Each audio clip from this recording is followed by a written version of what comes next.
What if the most haunted house in Louisiana isn't haunted by ghosts, but by historical trauma?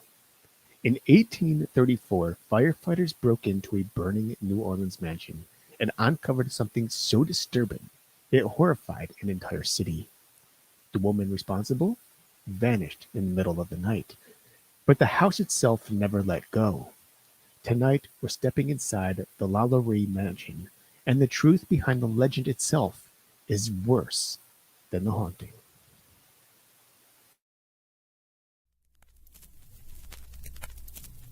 Welcome to ParaTruth.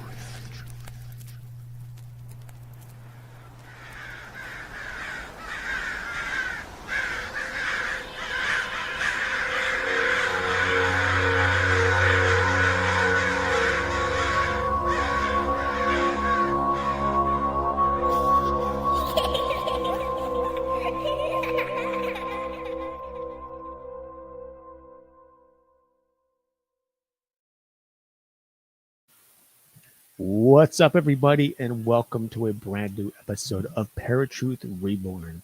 We are live on 107.7 FM in New Orleans, 105.3 FM on the Gulf Coast, and of course, the United Public Radio Network.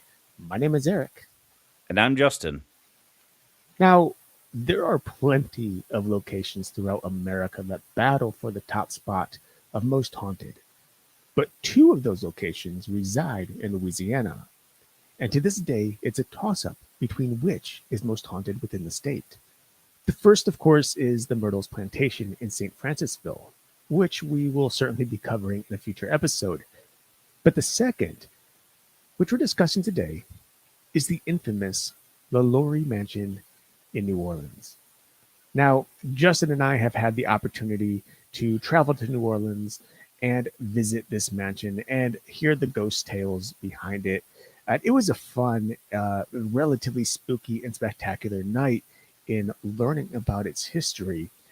But I will tell you that even on the ghost tours, the history they give you isn't nearly as deep as the truth itself.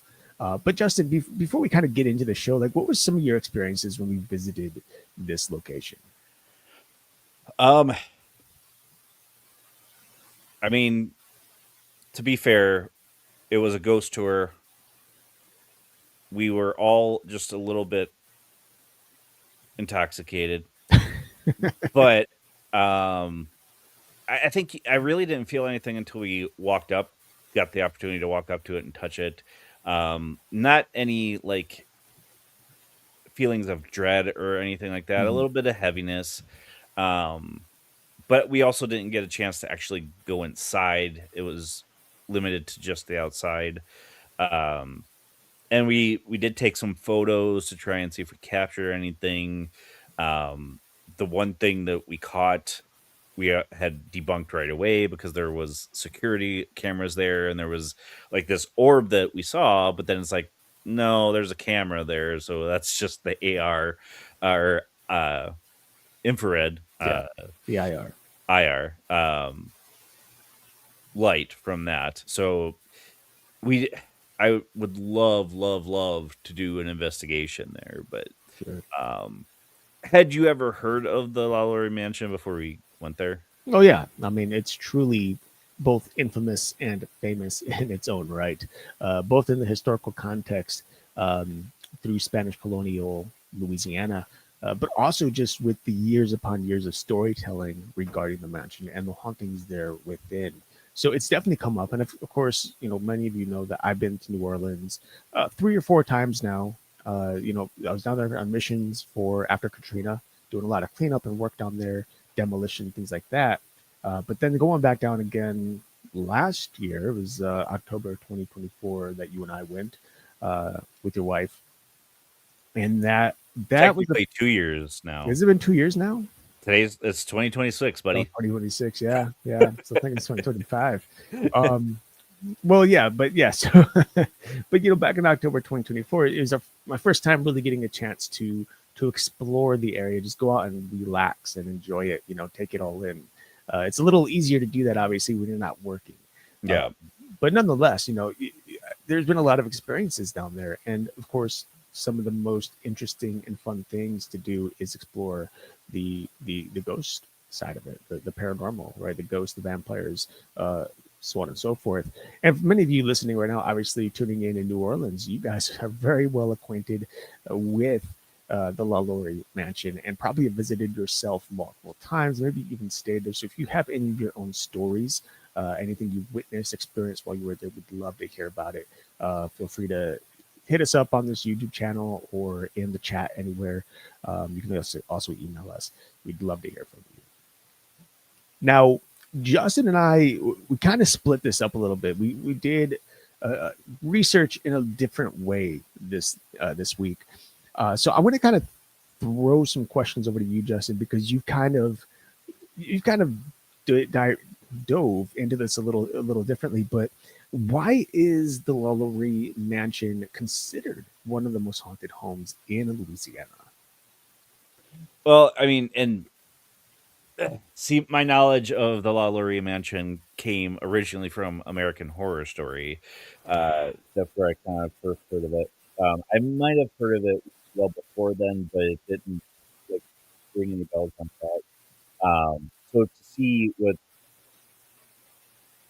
a lot of the research was showing through fiction was pretty disturbing and like stuff. But it's considered one of the most haunted places in Louisiana due to the horrific torture and abuse of slaves uh, by Madame Delphine LaLaurie, which culminated in a fire which was set to the home in 1834 and revealing a gruesome discovery in the attic of the home. It's since then been reported that the home is filled with the spirits of whom witnesses claim you can, on occasion, hear the screams as well. Uh, it has also been reported that there have been numerous sightings of apparitions and odd physical sensations within the home, as well as reports of a dark entity, which was first acknowledged in 1894 by a tenant who was living uh, in the converted apartments, then converted apartments, who was brutally murdered. The tenant, prior to his death, had shared with a friend that he had believed he was being haunted by a demon that wouldn't rest until the tenant was dead. Or, now, we've talked about a similar situation that you had with a client die, but just tormented by something there. Uh, so this one is kind of really near and dear to my heart because it is there's very similarities in many stories, but just the fact that we know of someone who was kind of going through Yeah, I don't know if anyone else. I hope everyone else is hearing Justin clearly, but I know you're extremely muffled on my end again here, and I don't know if it's your distance from the microphone or if it's the connection again. Um, but if you guys in the chat, you guys let us know what you hear. If anything sounds amiss, let us know, please, so we can fix that ASAP. I'll start fixing it right now. Hang on. Sounds good right there. It could be just you guys know how technical difficulties are with these podcasts. It's always a little frustrating. I did turn the volume up a little bit too. Is that better? That's much better, Okay. at least on my end. Well, if it's too loud on the audio side, we'll kind of work with it here. Yeah. So for those of you who maybe if Justin was a little bit muffled and really hard to hear, I just want to give a quick kind of little synopsis of what he was saying. Basically, it's really just one of the most haunted uh, places in Louisiana due to the horrific torture and abuse of the enslaved people by Madame Delphine LaLaurie, which culminated in the a fire which was set to the home in 1834. And there was this just gruesome findings in the attic of the home upon this fire after it broke out. There were reports that the home was basically riddled with tortured spirits of whom witnesses claim you can see on occasion and hear the screams of. And there's also been reported that there have been numerous sightings and apparitions of various odd physical sensations within the home, as well as reports of a dark entity, many of which have claimed it to be a demon since 1894. Now, and one person in particular even died supposedly by the hands of this demon, who he claimed wouldn't rest until he, the tenant, met his end. Now, you had mentioned, Justin, at the beginning here a little bit about your real first introduction to the LaLaurie Mansion, and that was through American Horror Story. So, one thing that we notice within the paranormal, and we talk about this type of thing here and there throughout the lifespan of our show, but the media tends to stretch things a bit in terms of the truth. So when we think of media, we think of pop culture. And so my question is, how has pop culture shaped the modern myth of the LaLaurie Mansion? Well, the one first and foremost, the first thing I really have to say about them stretching the truth is, although they do that, it does get people interested in it. So, and that's what really interested me in the LaLaurie Mansion. But pop culture, I mean, shaped the LaLaurie Mansion haunting in significant proportions. Not only have the hauntings been perpetuated by ghost tours and general tourism, but it has been established as a focal point of supernatural storytelling since 1880s. I do believe there was even a video game made about Madame Delphine. Many of those stories, however, became exaggerated over time, predominantly extending the fact of finding seven mutilated slaves. God, I cannot talk tonight. Within the home to pop culture narrative claiming hundreds of victims or very specific, gruesome, and unverified acts, which transferred the lore of the home. On Mhm. top of that, the home, like I mentioned, was a central character in the show American Horror Story. Season was Coven in 2013, and cemented the attic torture chamber and popularized the fictional rivalry between LaLaurie and Marie Laveau. Mm. Now, we've kind of mentioned Marie Laveau before.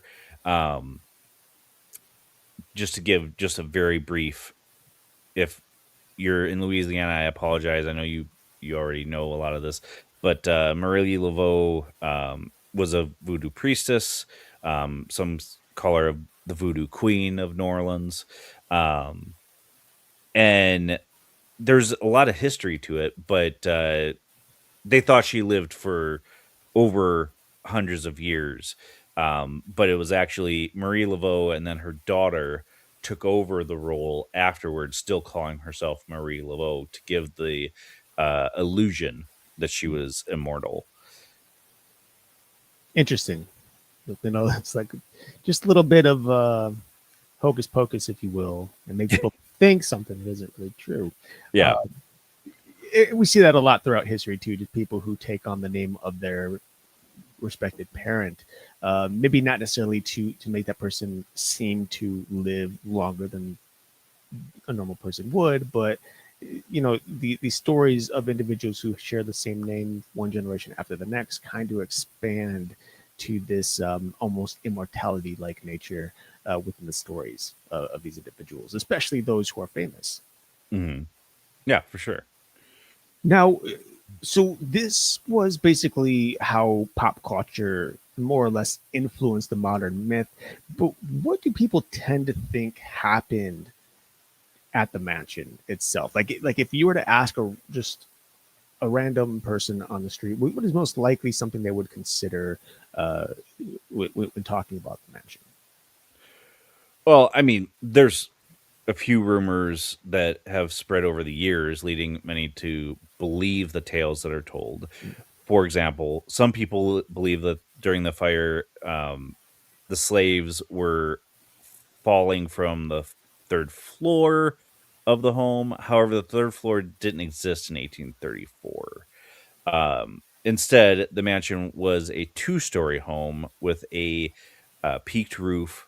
It was also believed that upon further investigation after the fire, authorities found a buried burial ground on the property where they found numerous bodies, including the body of a child. However, in reality, there was no burial ground found, not any bodies found, and the property on the property. In fact, the closest cemetery was across the street from the LaLaurie Mansion and was owned by Ursuline nuns. Now, today, there is no cemetery by the house. It's been populated and built over. Hmm. But I think a lot of people tend to get that, tend to be mistaken when it comes to those everything because they think of the original context of the area, the original layout, and these or the cemetery across the street, and so people naturally think, oh, cemetery, mansion, horrific events.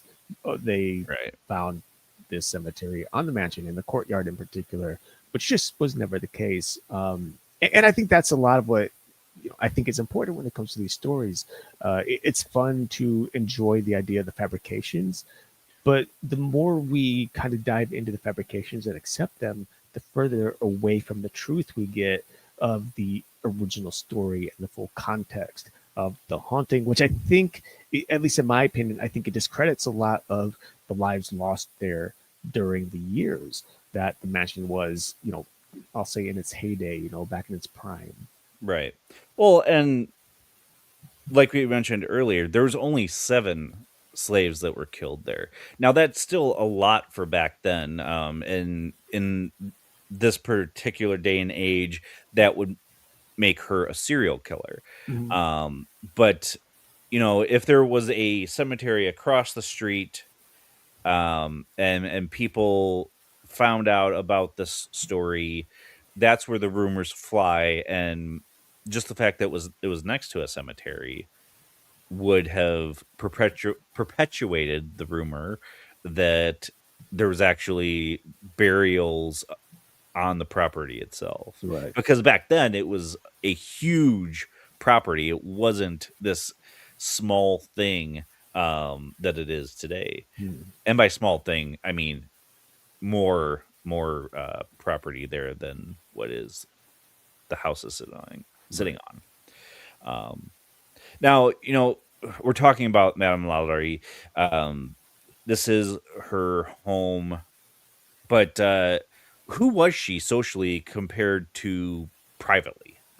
Yeah. So in public, she was described as a gracious and even captivating woman. In fact, people often mentioned how she was very polite, both in general to strangers, but also to the slaves in her care. Privately, however, if you guys don't know the story already from what we've already shared, she was quite the opposite. She was cruel and secretly engaged in sadistic torture and even murder of the enslaved people that were in her care. Yeah, yeah, and I mean, slavery was bad in and of itself, but Mm. to add that torture to it just e- made it even more dehumanizing to the slaves. Right. Um, Now, what was her public reputation and wealth? So, yeah, so Madame Little was born into a wealthy and well-connected family. Uh, she was brought into this life as Marie Delphine LaLaurie on March 19th of 1787 in New Orleans, which was then Spanish colonial Louisiana. A quick little interesting note I would like to add here is that her cousin Augustine D. McCarty or Day McCarty was actually mayor of New Orleans from September of 1850 to May of 1920. I think unless I might have mixed those two numbers up, 1820 to 1850, I believe, May 1850. Dyslexia, you know how it is. Well, and that's one thing that they didn't put in pop culture, especially the American horror stories, is it was just she was a wealthy, well-known uh, Right. person. Right. Well, and a lot of that wealth, I mean, despite being born into the family, she also married 3 times, just kind of added to her well connectedness. So the first marriage that she had was to Don Ramon de Lopez y Angelo in 1800, and the second time was to Jean Blanc, I believe is how the last name was pronounced, and that's the last name that she's typically known by the way. That's her primary name. It's what most people know her by even today. LaLaurie was her third marriage, um, and that was to Dr. Leonard Louise Nicholas LaLaurie in 1825. With each of these marriages increasing her status and wealth. It's also, I'm going to add here, that her 2 first marriages, she ended up as a widow in both of them, as both of her husbands passed away relatively young, which is, you know, in my opinion, a little questionable considering we know what her history ended up, uh, you know, being like. So, And that would have added to her wealth as well at that time. right, absolutely. And so, with those 3 marriages and the way that her status kind of increased with each one, the simple fact was that she was a fixture of the upper class and was known even for hosting lavish parties despite the rumors of her cruelty. Which there were. A lot of people think nobody knew of her cruelty, but there were rumors spreading. Yeah. Well, and I mean, in high society, that is the big thing is rumors and gossip. So Right. yeah, nothing has changed in almost two or over 200 years, almost 200 Right. years. Um, Now, what were the early warning signs that neighbors ignored? Well, so some of the warning signs early on were actually pretty numerous. According to historian Carolyn Morrow Long, LaLaurie was actually investigated in 1828 for cruelty toward some of her enslaved people, the result of which actually led to her forcibly selling several of those people while also paying for legal services. And then neighbors and residents also reportedly witnessed that some of her enslaved workers were appearing malnourished and even frail. Then, of course, there was an incident in which a young slave girl fell to her death, uh, supposedly from the roof of the house, in an attempt to escape from the mansion after La Laurie became enraged toward her. There's a few different beliefs as to how or why she was enraged toward this slave girl. But one of the most leading beliefs is that the slave girl was doing Delphine's hair, and whatever happened, she became enraged and was trying to harm her. So this poor girl fell from the roof, supposedly. And then in 1833, there was another neighbor who witnessed Delphine's cruelty, which again led to yet another investigation, which in this case forced her to forfeit 9 enslaved people who were under her care, whom, by way of cheating the system, she had actually sold to a relative and then eventually bought back from said relative. Well, and the in spoiler alert, if you haven't seen American Horror Story, cover your ears. In American Horror Story, the girl that fell from the balcony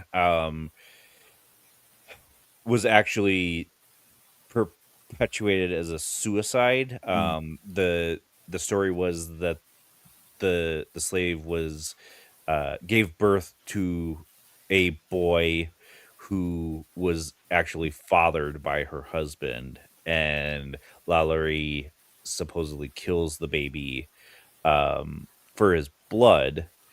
And we'll kind of get into that a little bit because it's what's in Coven is kind of a mixture of two historical characters, I believe. Okay. Well, and speaking of the idea of suicide, we can't really put it past some individuals who actually choose suicide over the constant torture and abuse that Oh, for these sure. in particular people were suffering on a regular basis, I'd imagine. And that kind of leads us up to the fire of 1834, where things kind of accumulated. So, like, what exactly, if you can tell us, Justin, what exactly caused the fire itself? Well, the fire was actually deliberate. It was set on April 10th, 1834, by a 70-year-old slave cook who was desperately trying to escape the extreme torture and abuse that LaLaurie and other or that she, sorry, the slave, and other enslaved people of the home were constantly, victims of La Laurie. Supposedly, rescuers who entered the home, however, after quenching the fire, found the cook chained to the stove. Now, I could not foresee someone setting a fire and chaining themselves to a stove to escape torture. I feel you would set the fire and flee so that the person that was doing the torturing was killed, not yourself. But again, I have never been through that. So, like you'd mentioned, Well, people would have been desperate to get away from that torture, no matter the cost. yeah. Well, so the big thing about Delphine is that is plenty of lore that claims that she had actually chained her slave people to the areas in which they were working. So in this case, she chained the 70-year-old cook to the stove in order to get the work done and make sure she didn't flee. And that's why she was found in chains. She'd rather set the fire and hope to break free, maybe didn't, or just chose, a different way out altogether. But that's something else that we actually learn about a little bit later on, because eventually rescuers do discover something very, very scary that kind of adds to this whole idea of using chains and whatnot. So, what exactly did the rescuers find once they kind of walked into this house upon quenching the flames?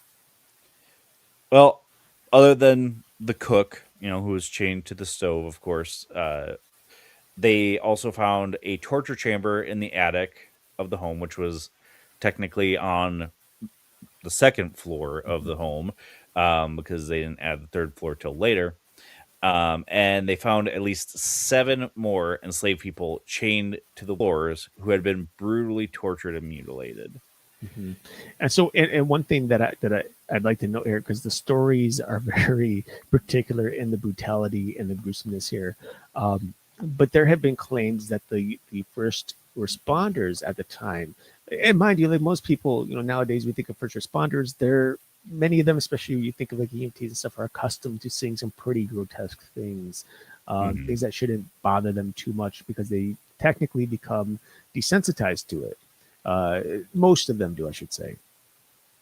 But in this particular instance, the first responders were pretty shaken. And it had to do with a little more than just finding some people who happened to be chained to the walls or floors and appear to be brutally tortured. There's more details. So, what exactly happened, or what did they find that actually shook these people so much?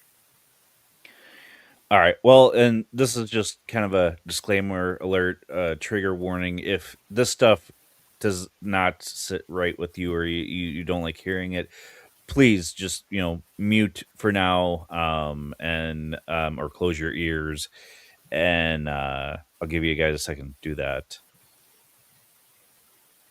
Okay. According to the legend, when they stepped foot into the attic, rescuers found what was supposedly stated to be a scene beyond their darkest nightmares. Now, take that in for a second.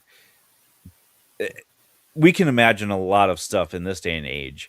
Back then, things were a little bit more sensitive. And when you came across something that was so horrific, a lot of times, and this is going back to when, many more people were much more religious than we are today. Um, so just take that into effect. Um, the legend details 7 or more enslaved individuals who were either chained to the floor, the wall, or within dog cage like structures. And this is kind of done in coven. So Okay. it's interesting to see that the history is not far off from the fiction there. The individuals were covered in scars or open wounds, some of which were disfigured beyond recognition, and wearing spiked iron collars.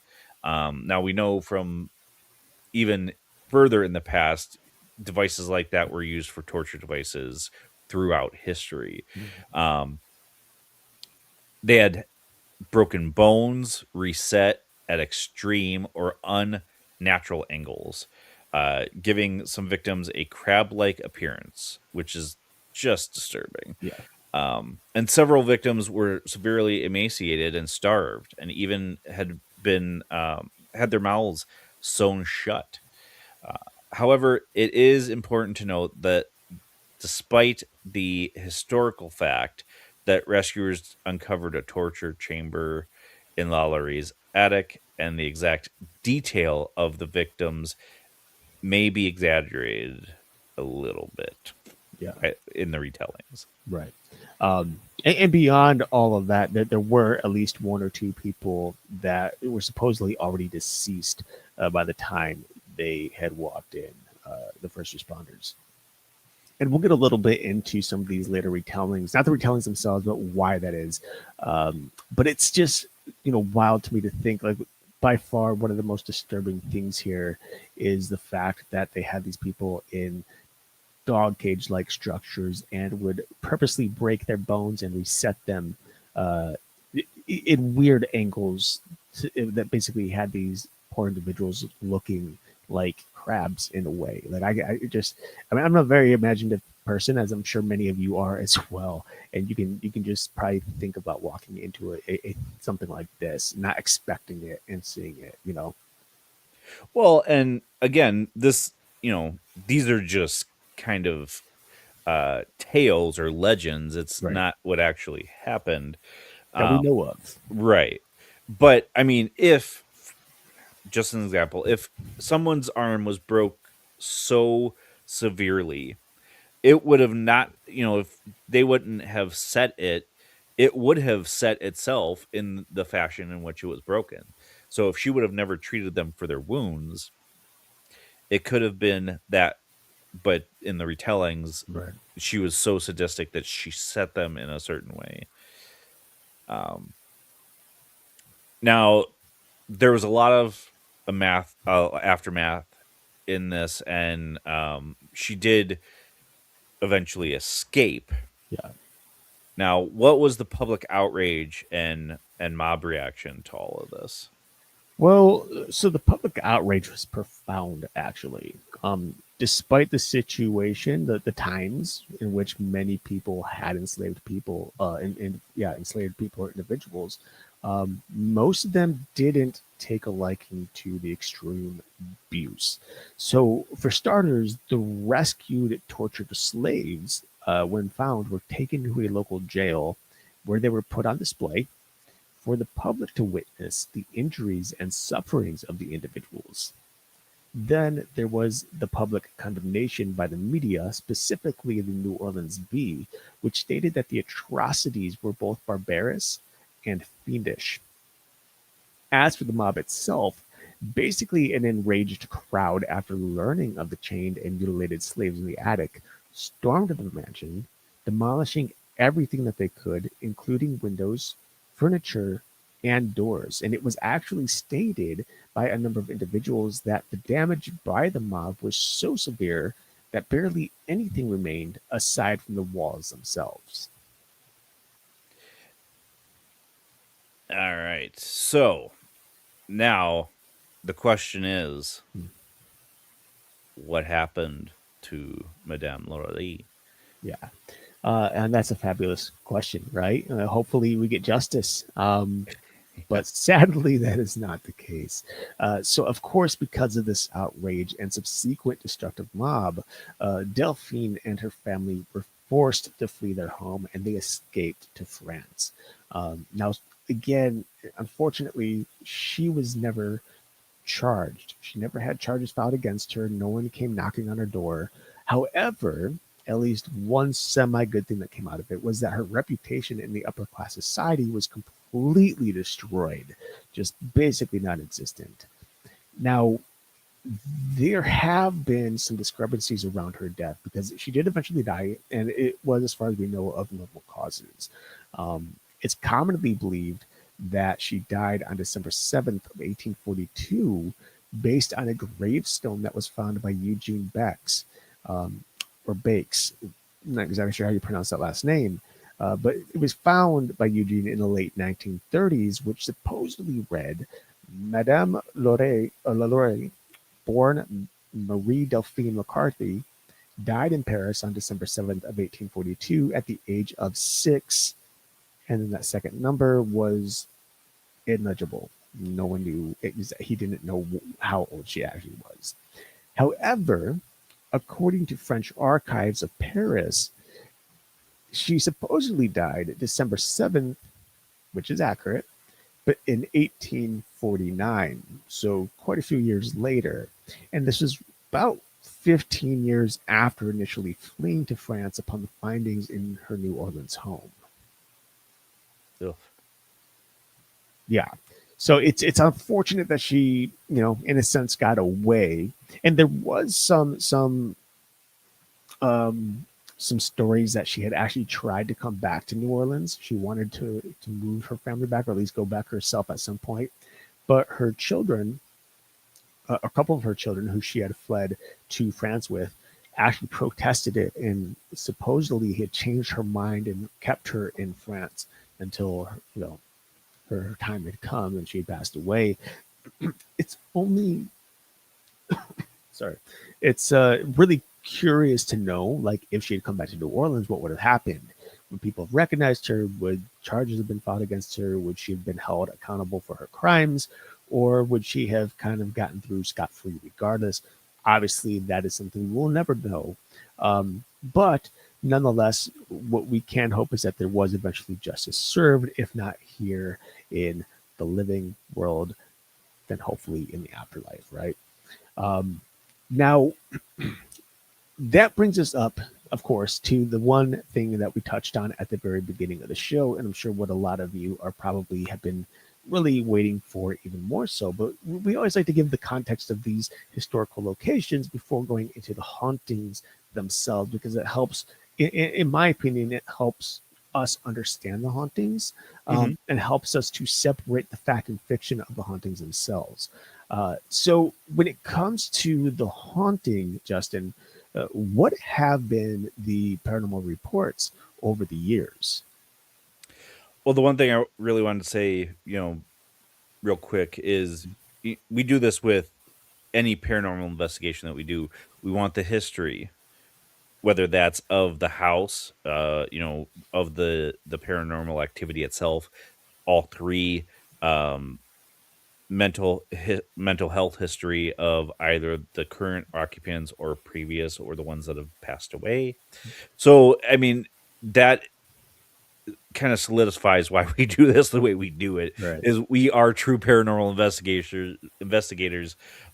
We just don't do as much investigation now on, boots on the ground.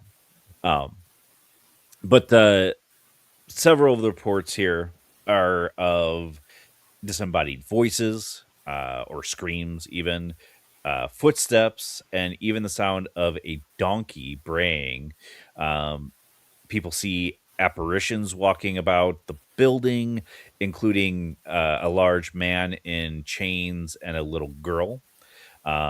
Poltergeist like activity in which objects move on their own, TVs turn on and off, and photos falling off of the walls, cold spots, the feeling of dread, which I mentioned, not really dread for me, just heaviness, but we did not get inside. So I might have felt that dread when I got in there. And even the smell of decay, which is kind of disgusting and gross. Right. And it's, I always find like these hauntings which claim the smell of decay. And I think for the most part, we all kind of recognize what that means. But there's a number of different types of organic matter that decays. So it's like, are we talking about decaying bodies, decaying wood, decaying? It's like there are so many different distinct smells here. But in this case, I would imagine the sense of decay. They're talking about human Like a dead flesh. body. Yeah, Yeah. that's what I would get from that. Yeah. So a lot of this haunting is actually pretty common to pretty big hauntings, very popular, famous hauntings. Hmm. And considering the type of history that this mansion has, it would make sense that many of these things um, would be noticed by individuals, both paranormal investigators, but also just workers and normal individuals who happen to stop in and you know walk through or stay the night or whatever. But with that said, as with any location, there are always kind of two views or two interpretations of the haunting itself. So, what are the skeptic versus the believer interpretations of this particular haunting? Well, this is the question to any haunting, really. But in terms of believers, it's often recognized that the torture conducted by LaLaurie likely left a psychic wound or residual energy that continually powers the haunting itself. We talk about it all the time. Many of the claimed phenomenon seem to be um, repeating a time in history rather than intelligently reacting to modern day um, tourists and investigators. However, because there have been claims of tourists and workers being scratched, it is argued that the haunting is kind of a split case of both, residual and intelligent hauntings. And again, we see this from time to time in a haunting where you'll kind of have both. You'll have a screaming at midnight every night, and then you'll have just random words being said or your name being called and stuff like that. Right. On top of like earlier, we had mentioned that there was supposedly a dark entity or a quote unquote demon in the 1890s that appeared, which, as we know, in many of these darker hauntings, some of these dark entities or these quote unquote evil entities, whatever they may be, demonic or otherwise, they tend to latch on to these particular locations because of the amount of depression and oppression within it already. They kind of feed off of it, and so they grow more powerful, and people start seeing these shadow-like things, right? And I'm not going to call them shadow people per se. In this case, this is something much different, much heavier, much darker. Right. But nonetheless, there have been stories of this dark thing, this dark entity that has existed within this mansion since the 1890s. There haven't been any recent reports, but there have been claims of people seeing shadow-like figures within the home on occasion to this day. Right. Now, with that said, the skeptics, Mhm. despite maintaining that abuse certainly did happen, often cite that many of the grotesque stories of mutilation, severed limbs, and medical experimentation on the slaves were either invented or highly exaggerated by the 19th and 20th century newspapers and books, of course.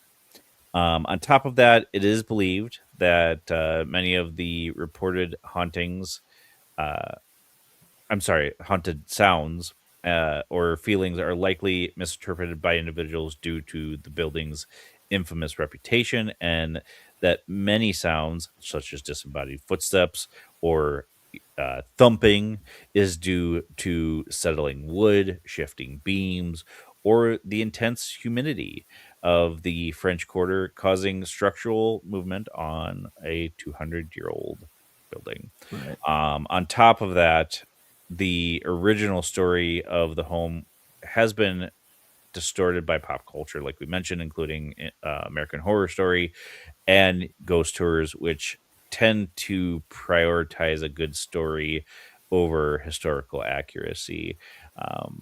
Then there's the belief of a smear campaign in which some research suggests that the initial horrific reports were heavily influenced by individuals, primarily neighbors, of course. Like we mentioned, she was in high society. They love rumors, and who had a strong dislike of LaLaurie.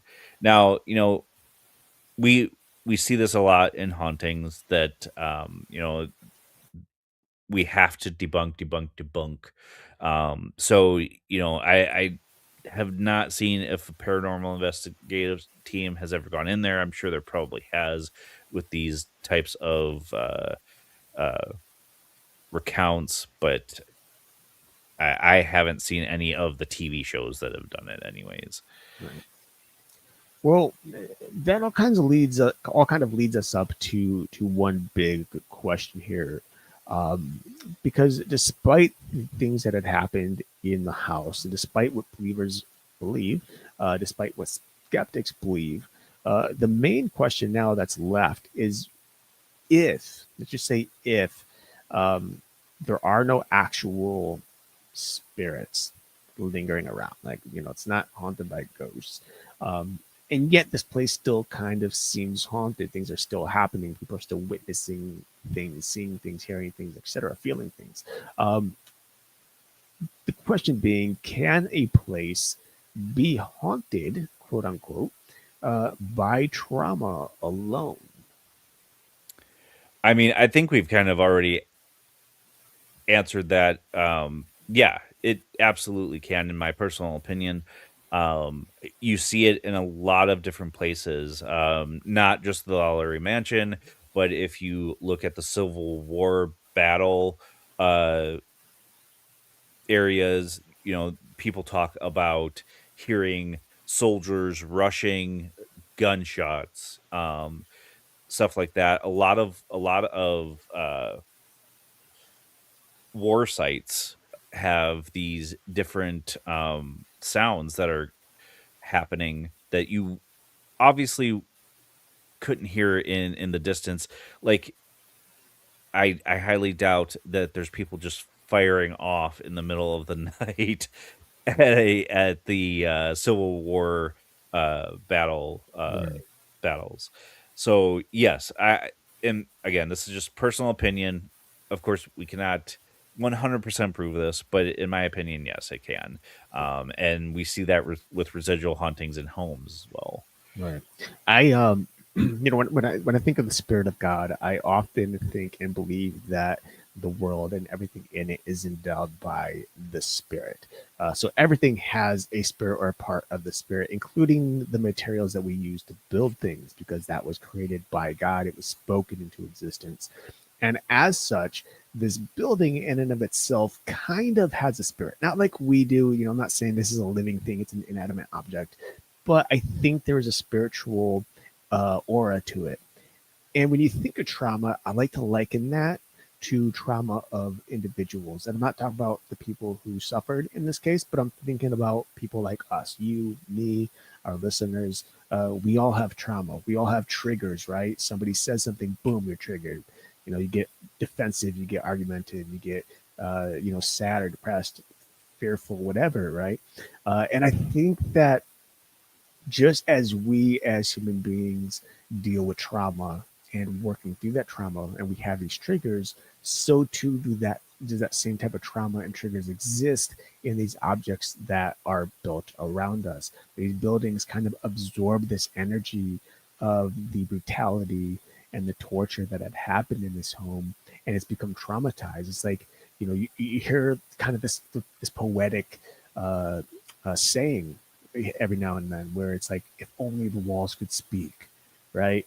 And I think there's some sort of truth to that, because I think the walls do, in its essence, absorb this energy, and then it replays it, and it's traumatized by what it experienced.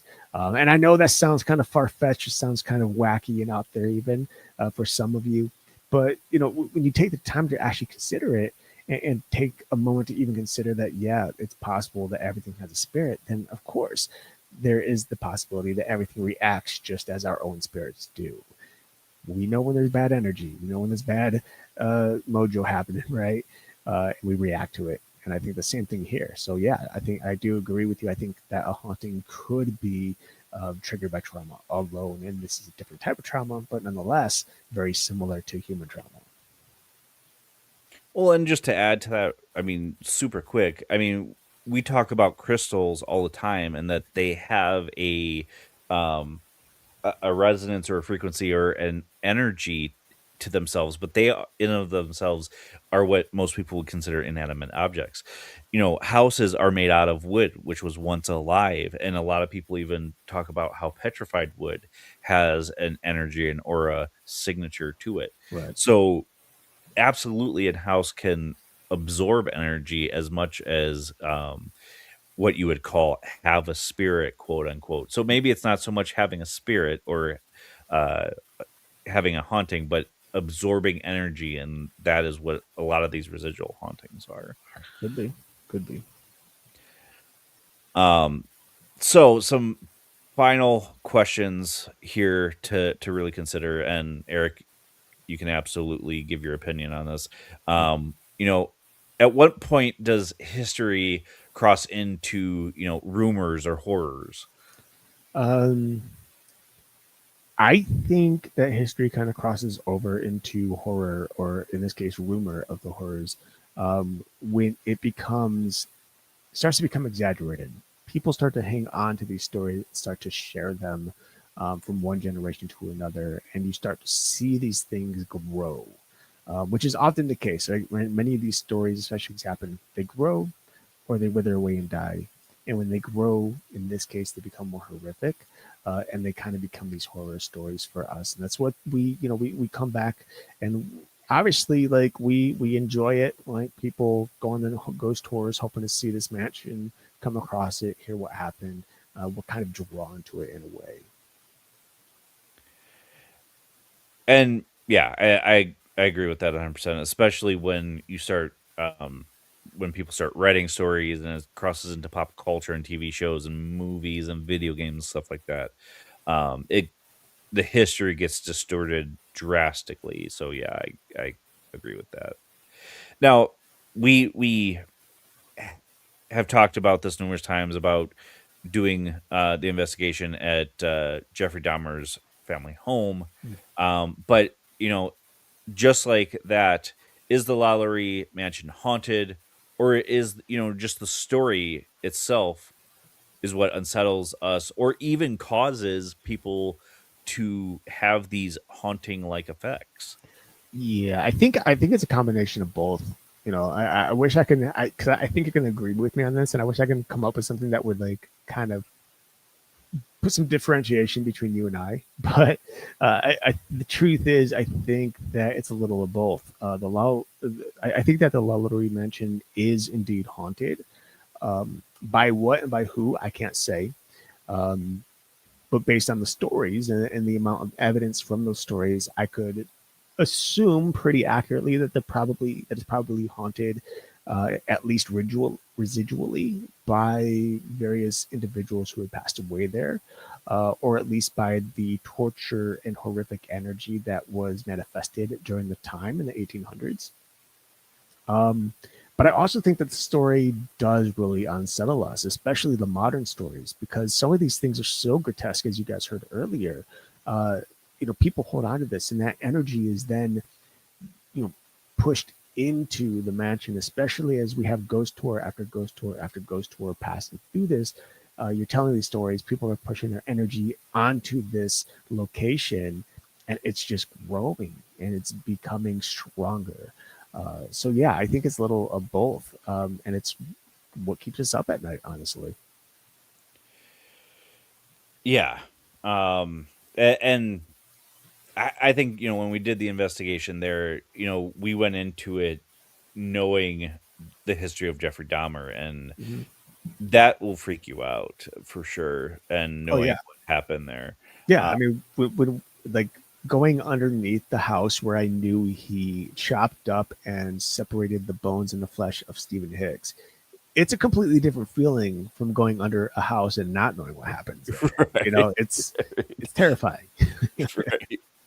Um, Now, why do places tied to real cruelty feel more disturbing than fictional hauntings or even just fiction in general, fictional cruelty? I think because it's straightforward as the question puts it. It's real. It's just real. Like the amount of Stephen King books I've read over the past couple of years uh, have rarely affected me the way that reality does.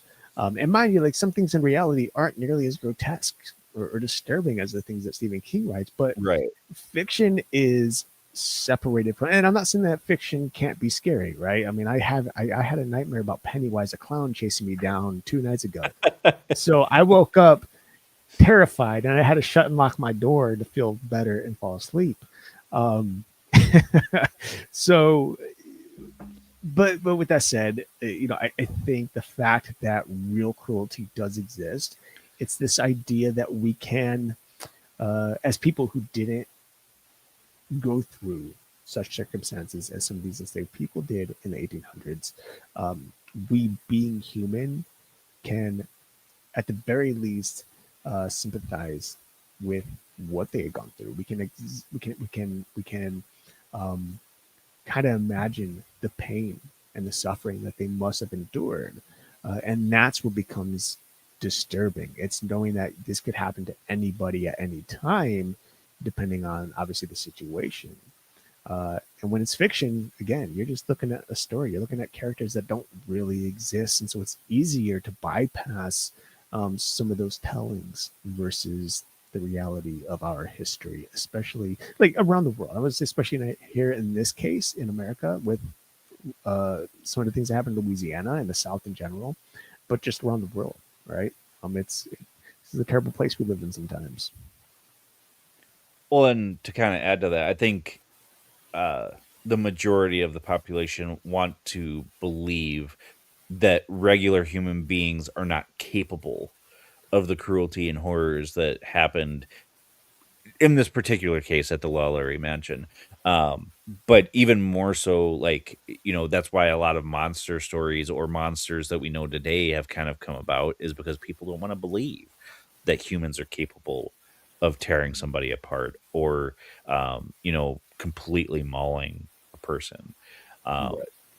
that's not to say that I don't believe that some of these monsters do exist because I do. But yeah, that's kind of my take on it Well, too is yeah, some humans become monsters just from the retellings of it all. right. Well, 100%. Like, I mean, you think of Vlad the Impaler, you think of Elizabeth Bathory. These are people who would put one person. Vlad would put people on spikes while alive. In very disturbing and horrifying ways, and these people would survive for days on end. And he would eat in front of them and have meals while these people's blood would fall into the ground. Elizabeth Bathory, she was a serial killer who killed a multitude of young women and young girls and bathed in their blood. And in both cases, they have grown into this vampiric type creatures in lore. People often claim them to be vampires, but in reality, both Vlad and Elizabeth Bathory were just humans who did the unthinkable, did something so horrifying that the only way to really wrap our minds around it was to turn them into literal monsters that we would read in fictional books.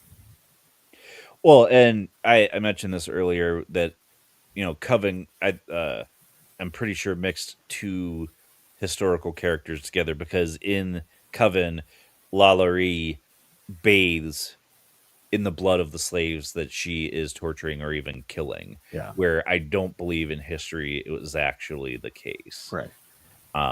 So that I was a little upset about that part of it, but it is fiction, so they didn't stick to all of the facts, of course. Right. Not to mention, LaLaurie was not immortal either. Um, so, biggest question: Yeah. should some buildings be preserved or erased? So many historical sites have been saved, but should they have just been torn down? I think it's completely dependent on the situation of the property. Um, I think in a case like this, uh, it's important to preserve the location in order to preserve the historical context of the times and help tell the stories of the individuals who were harmed and who had lost their lives in it. It's a way to keep modern people aware of our past so that we don't make those same mistakes going forward as humans. With that said, if a location is, in this case, regarding a haunting, is so dark, is so, dare I say, evil that it's actually causing harm to the people who work there, live there, who visit there. Like I'm talking physical harm, mental harm, emotional harm, spiritual harm.